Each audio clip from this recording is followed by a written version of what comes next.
Bienvenidos a un nuevo episodio de Obcast. Soy su anfitrión, Juan Amasol.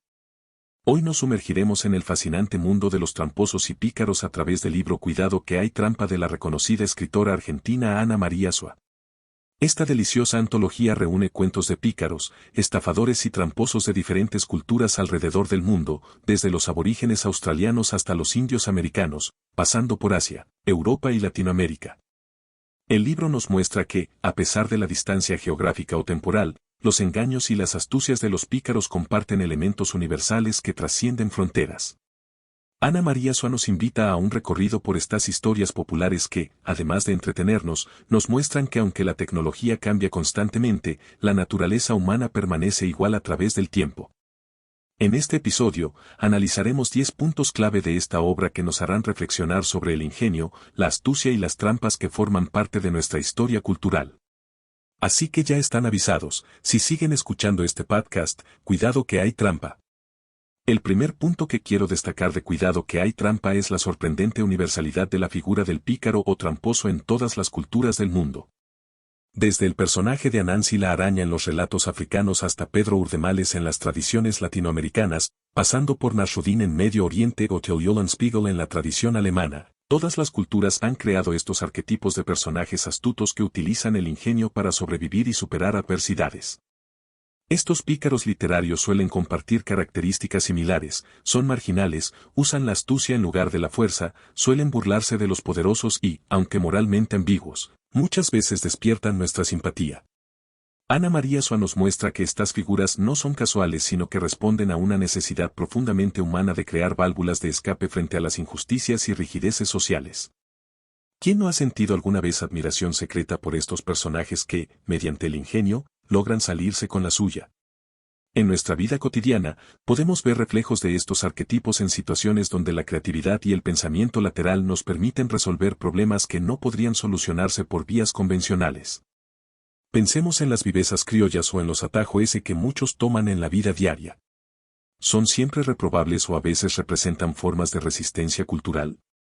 La figura del pícaro nos invita a cuestionar las normas sociales establecidas y a reflexionar sobre quién define qué es correcto y qué no lo es. En un mundo donde las reglas no siempre son justas, el pícaro literario se convierte en un símbolo de resistencia y adaptación. El segundo aspecto fundamental que Ana María Soa explora en su libro es cómo el engaño funciona muchas veces como mecanismo de supervivencia para los más débiles o marginados. En muchos de los relatos recopilados, vemos cómo personajes en posiciones de desventaja, ya sean animales pequeños frente a depredadores, esclavos frente a sus amos, o personas pobres frente a los poderosos, utilizan el ingenio y la trampa como única herramienta disponible para sobrevivir en un mundo hostil. Esta perspectiva nos hace reflexionar sobre la moralidad del engaño en contextos de opresión. ¿Es éticamente reprochable que un esclavo engañe a su amo para conseguir su libertad? ¿O que un campesino pobre use artimañas para conseguir alimento cuando el sistema lo mantiene en la miseria? Estos cuentos nos invitan a ver el engaño no como un acto intrínsecamente malo, sino como una respuesta contextual a situaciones de injusticia.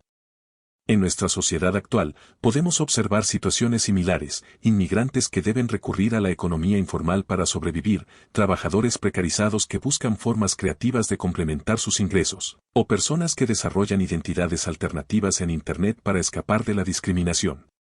Sin glorificar comportamientos potencialmente dañinos, estos relatos nos invitan a examinar con más complejidad las motivaciones detrás de ciertos engaños.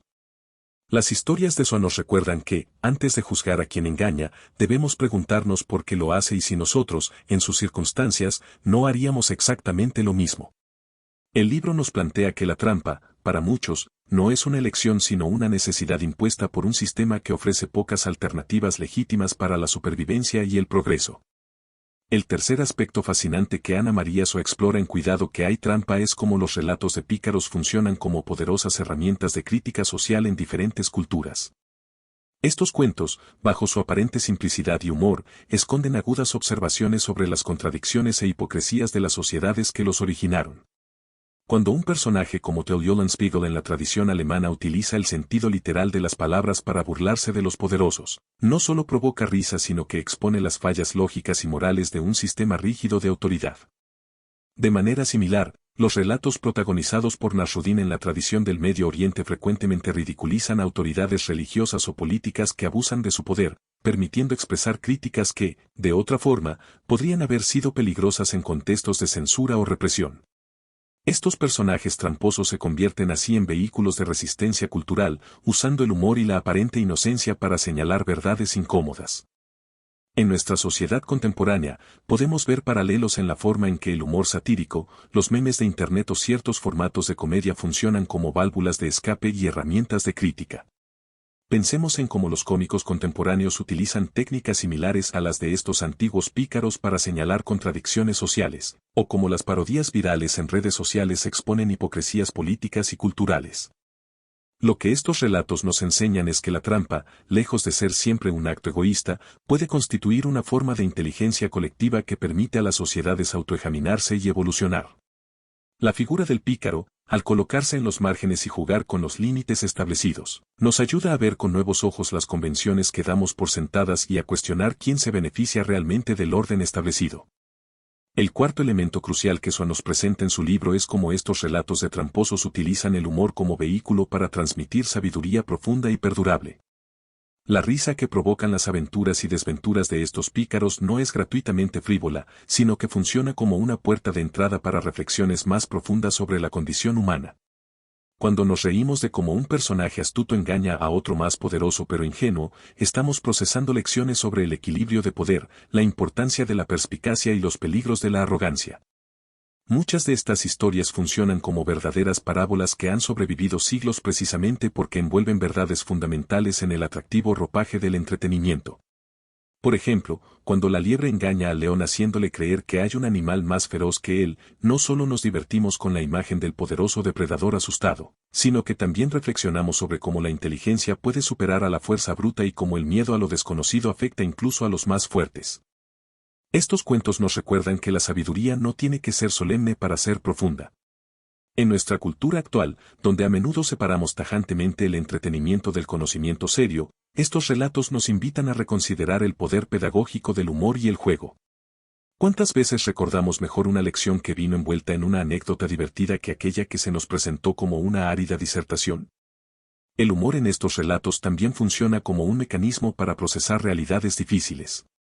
Cuando nos reímos de cómo un personaje marginado logra engañar a su opresor, estamos canalizando colectivamente frustraciones y dificultades a través de una vía que resulta psicológicamente menos amenazante. No es casual que muchos de estos cuentos surgieran en contextos de opresión, donde la risa se convertía en una forma de resistencia y supervivencia emocional. Así, Swan nos muestra que estos relatos de tramposos no son mero entretenimiento, sino sofisticados vehículos de transmisión cultural que han permitido a las diversas sociedades preservar y comunicar sus valores y advertencias más importantes, todo ello mientras provocan sonrisas y carcajadas que perduran a través de los siglos. El quinto elemento revelador que Ana María Swan nos presenta en Cuidado que hay trampa es cómo, a través de los relatos de pícaros y tramposos de diferentes culturas, podemos apreciar tanto la diversidad como la unidad de la experiencia humana. Cada tradición cultural viste a sus tramposos con ropajes propios, ya sea Anansi la araña en la tradición africana, el coyote en los relatos de los nativos americanos, Till Eulenspiegel en Alemania, o Pedro Urdemales en Latinoamérica. Estos personajes adoptan las costumbres, lenguajes y contextos específicos de cada cultura, permitiéndonos vislumbrar cómo eran las sociedades que los crearon. Las diferencias en estos relatos son fascinantes porque nos muestran la rica diversidad de la imaginación humana. En algunas culturas, los tramposos suelen ser animales astutos, como el zorro o la liebre, en otras, son figuras marginales como bufones, extranjeros o personas de baja condición social. Los temas de los engaños varían según los valores y preocupaciones de cada sociedad, en algunas tradiciones giran en torno a la comida y la supervivencia, en otras alrededor de bienes materiales o estatus social. Sin embargo, lo más sorprendente es descubrir las similitudes fundamentales que trascienden estas diferencias culturales. En prácticamente todas las tradiciones, los tramposos utilizan el ingenio para compensar su falta de poder físico o social. En todos los rincones del mundo, encontramos relatos donde el débil logra vencer al fuerte mediante la astucia, donde la inteligencia triunfa sobre la fuerza bruta. Esta universalidad nos habla de experiencias humanas compartidas más allá de las fronteras culturales. Desde la sabana africana hasta los bosques europeos, desde las montañas asiáticas hasta las llanuras americanas, los seres humanos hemos creado estos personajes tramposos como una forma de procesar las mismas inquietudes fundamentales, la lucha por la supervivencia, la resistencia frente al poder, y la celebración de la inteligencia adaptativa. Así, el libro de Swan nos ofrece una ventana privilegiada a este fascinante tapiz intercultural, donde cada tradición aporta sus hilos únicos a un diseño que, sorprendentemente, comparte patrones reconocibles para todos los seres humanos. El sexto aspecto intrigante que emerge de Cuidado que hay trampa es la sorprendente continuidad que existe entre los tramposos folclóricos tradicionales y los estafadores o timadores de nuestro mundo contemporáneo. Como Swan señala provocativamente en su obra, la trampa ha evolucionado pero nunca ha desaparecido. Los mecanismos psicológicos básicos que hacían funcionar a los engaños en las historias tradicionales siguen siendo exactamente los mismos que emplean hoy los estafadores modernos, desde los cuenteros del tío hasta los sofisticados creadores de esquemas Ponzi o los estafadores digitales. Por ejemplo, la técnica ancestral de apelar a la codicia de la víctima, presente en numerosos cuentos tradicionales donde un pícaro ofrece una ganancia desproporcionada por una pequeña inversión, es la misma que encontramos en las estafas piramidales contemporáneas o en los fraudes de inversión. La estrategia de explotar la vanidad y el temor al ridículo, famosa en el cuento El traje nuevo del emperador, tiene su reflejo exacto en ciertas estafas modernas donde se venden productos o servicios inexistentes a personas que temen admitir que no perciben su supuesto valor. Esta continuidad nos invita a reconsiderar estos relatos folclóricos no como meras curiosidades del pasado, sino como auténticos manuales de autodefensa psicológica que siguen siendo tremendamente relevantes. Las antiguas culturas, a través de estas historias, nos legaron un sistema de alertas tempranas para identificar engaños que siguen acechándonos hoy, aunque en formas actualizadas. Lo fascinante es que incluso las novedosas estafas digitales, que explotan nuestra relación con las nuevas tecnologías, siguen los mismos patrones narrativos básicos de los engaños tradicionales. El phishing que suplanta la identidad de nuestro banco es, en esencia, la misma estrategia del lobo disfrazado de abuela en Caperucita Roja.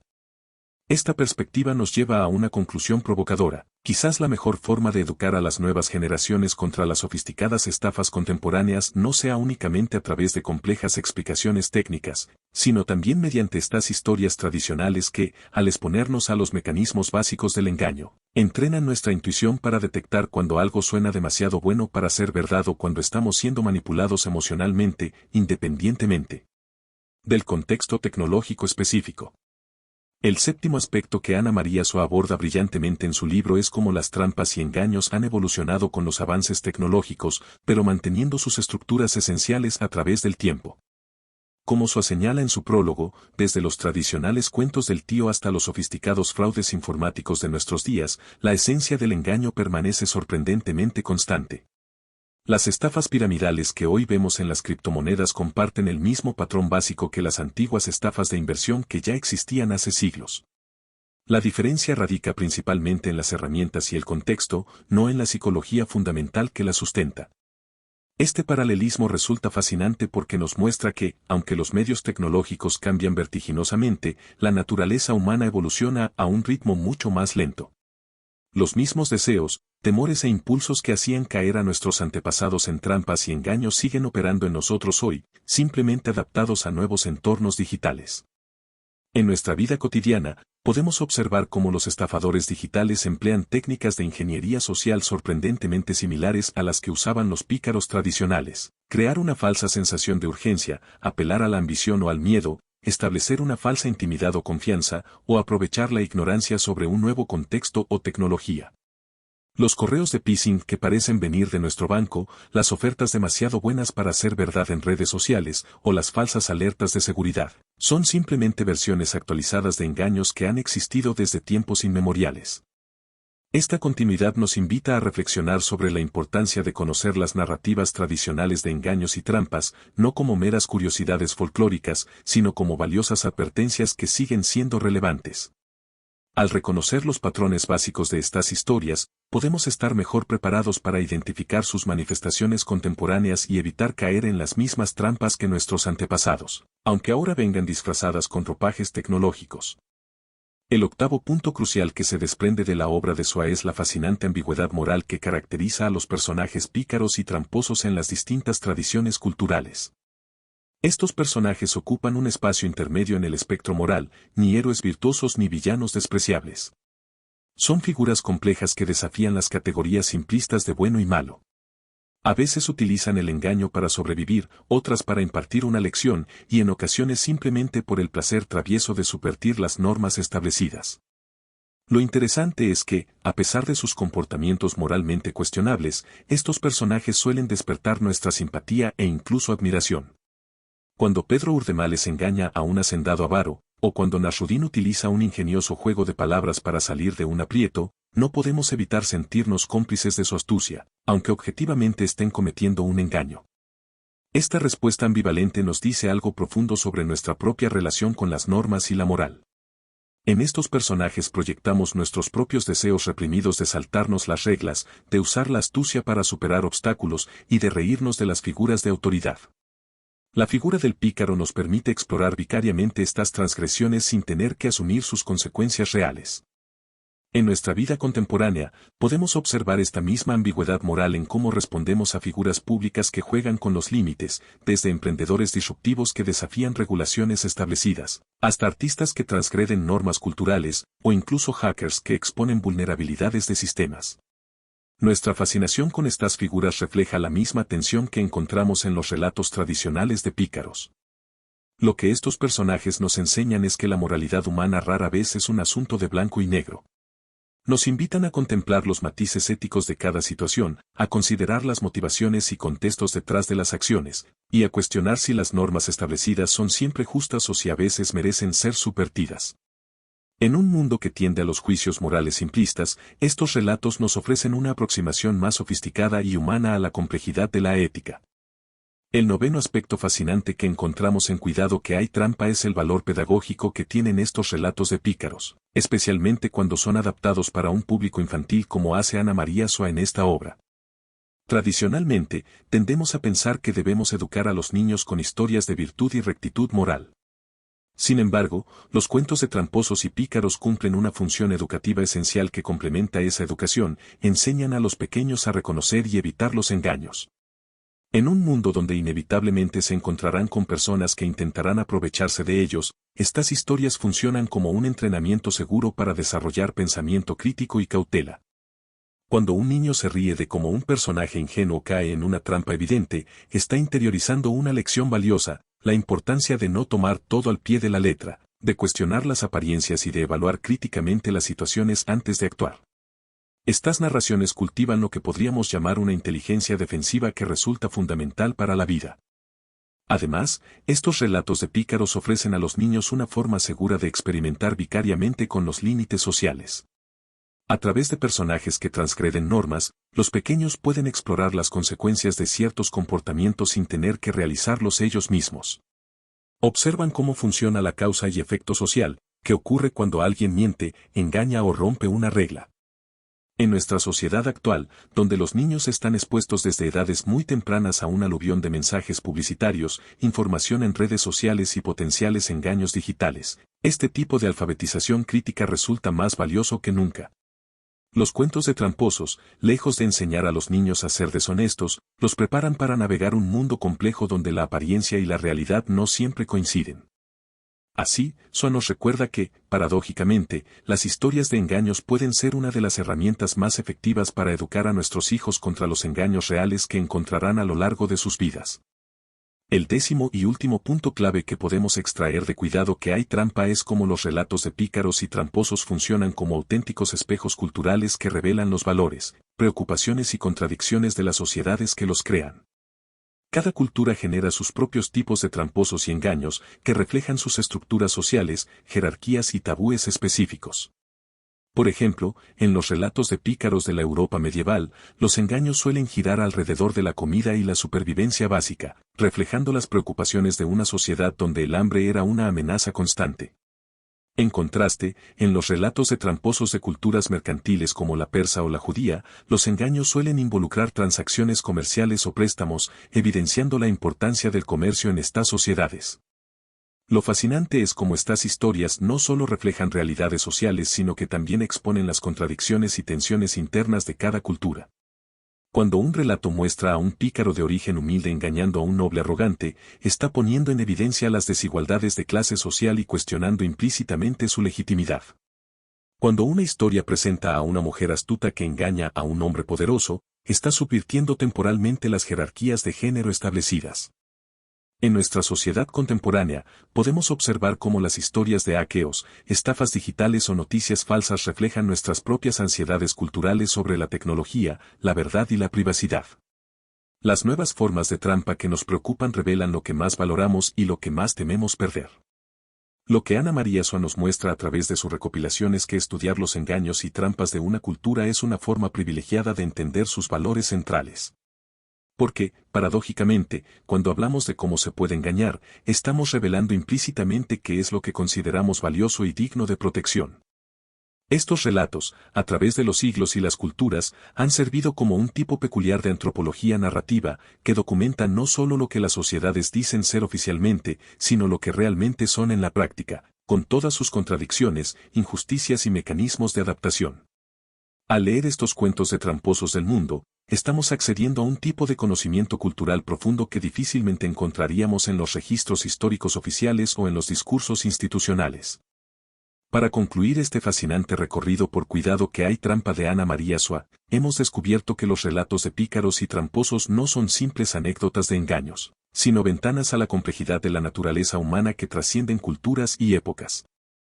Desde la universalidad de estas figuras en todas las tradiciones del mundo hasta su función como mecanismo de supervivencia para los más vulnerables, estos cuentos nos invitan a reflexionar sobre la moral, la justicia y nuestra propia astucia cotidiana. Nos muestran que aunque la tecnología avanza vertiginosamente, desde las estafas tradicionales hasta los modernos fraudes informáticos, la esencia de la trampa y la picardía humana permanecen sorprendentemente constantes.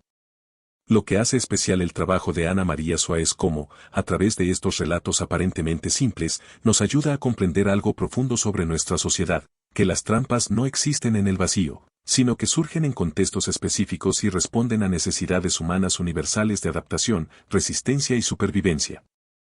Para terminar, queremos enfatizar, como lo hacemos en cada episodio, que este ha sido solo un breve vistazo al maravilloso libro Cuidado que hay trampa de Ana María Soa. A pesar de que hemos destacado algunos puntos clave, nada puede compararse con leer la obra completa y disfrutar de la rica diversidad de relatos que presenta. Por eso, te recomendamos que le des una oportunidad a este libro tan entretenido y revelador. En la descripción encontrarás un enlace para conseguirlo. Recuerda siempre que, el conocimiento más valioso viene de los libros enteros, no solo de los resúmenes. Esta es una lectura indispensable para comprender mejor las diversas manifestaciones del ingenio humano a través de culturas y tiempos. Hasta el próximo episodio.